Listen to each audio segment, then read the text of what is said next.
Our weekly immigration news roundup is brought to you by the law firm of Figueroa & Associates. For a consultation on any immigration or legal matter, please call 855-768-8845. That's 855-768-8845. For full stories and more immigration news, visit www.theimmigrantsjournal.com. That's www.theimmigrantsjournal.com. Hello, my name is Mary Campbell, legal assistant at the law firm of Figueroa & Associates, and your presenter with a special immigration report based on an article by the American Immigration Council. What will mass deportations look like? In less than 2 months, President-elect Donald Trump will begin his second term.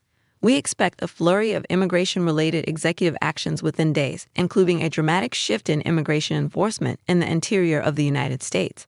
On the campaign trail, Trump promised that on day one he would launch the largest deportation program of criminals in the history of America. However, we know his plans extend far beyond people who have interacted with the criminal legal system, including the nearly 80% of undocumented people who have been in the country more than 15 years. While concrete details have not been published, we know the incoming administration will move to expand its existing authorities like state and local law enforcement partnerships and expedited removal to scale up the federal government's ability to arrest and deport more people. Below, we explore who may be most likely to be targeted and the potential roadblocks to the Trump administration's ramped-up interior immigration enforcement next year. Who will be most vulnerable to arrest?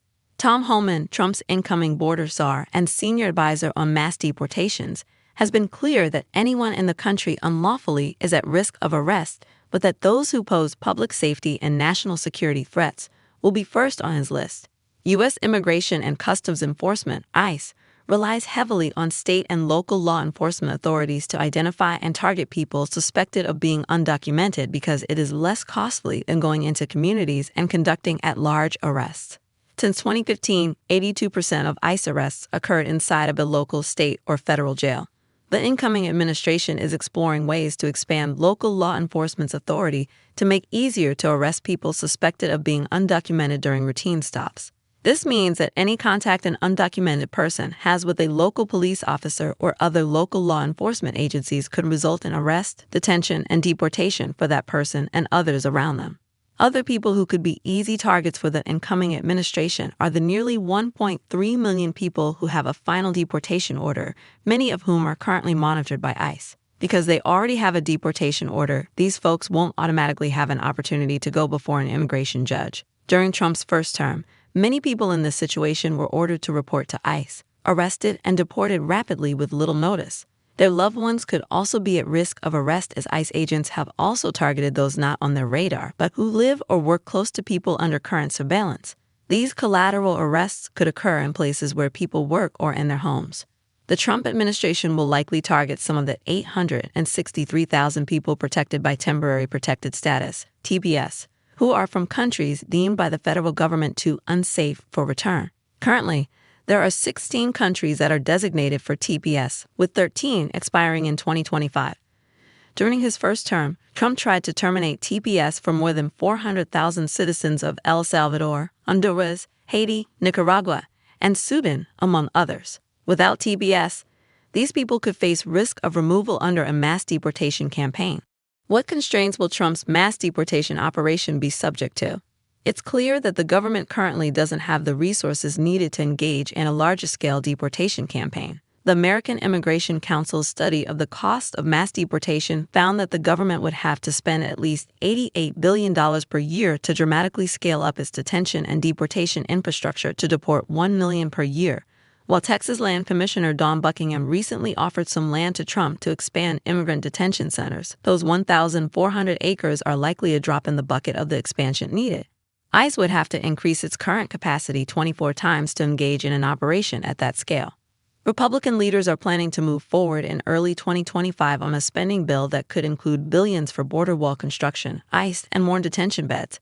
Since Republicans control both chambers of Congress, the approval of this new funding is more likely, given that 90% of immigrant detention centers are owned or operated by private prison companies.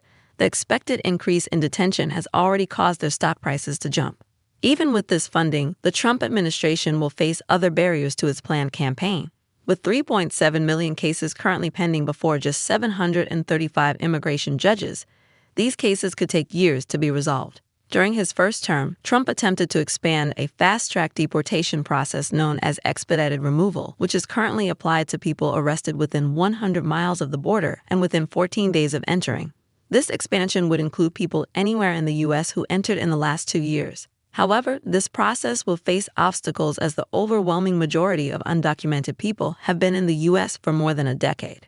There are also several countries like Russia, Venezuela, and China that outright reject or limit the number of deported individuals they will accept, while Trump is reportedly creating a list of countries to which to deport people when their countries of citizenship don't accept them. Some have already rejected this idea. This means that though we will see an increase in arrests, we won't necessarily see a similar increase in deportations. What will be the impact on American society? The Council study estimated that a deportation of a family member could irreparably harm a family, triggering a loss of household income by an average of 62.7%, $51,200 per year. Overall, U.S. GDP could shrink by a larger percentage than the Great Recession of 2007 to 2009, where 15 million people were unemployed. But beyond the budgetary and economic costs, the increased arrests and deportations next year and years to come will have a devastating and lasting impact for generations. There are about 8.5 million U.S. citizens who are part of 4 million families in the country, including 5.1 million U.S. citizen children. FLD, a bipartisan political organization, estimates that a much larger number, as many as 28 million people, are part of undocumented and mixed-status families, with the latter including not just U.S. citizens, but green card holders and others allowed to temporarily reside in the U.S. The deportation of a parent has long-lasting, traumatic mental and physical health effects on children. It can impact a child's brain development and result in increases in depression, anxiety, isolation, and other behavioral problems. It can also negatively affect the child's access to health care, increase the likelihood of foster care placement, and increase the chances of poor educational outcomes, including failing in school or dropping out early due to the financial stresses of losing a parent. Given ICE's heavy reliance on using local law enforcement to identify and arrest people suspected of being undocumented, people in immigrant communities are less likely to trust local law enforcement, including when they are victims of a crime. Where do we go from here? In an interview on 60 Minutes, Holman refused to say that he wouldn't arrest grandma and said a family separation policy should absolutely be considered. But despite the results of the election, Trump did not receive a mandate for cruelty. While polling has suggested an increase in support for deporting undocumented people, the level of support varies significantly based on how the question is framed. Likely voters moved against mass deportation if they were provided the context of the impact of mass deportation on long-term residents, on family separation, and the economy. Another poll found that 61% of likely voters believed that providing a pathway to citizenship was a better option when compared to engaging in a mass deportation campaign, which received 39% support. These reports give us a glimmer of hope that a reasonable and fair immigration policy in the U.S. is still possible in the future.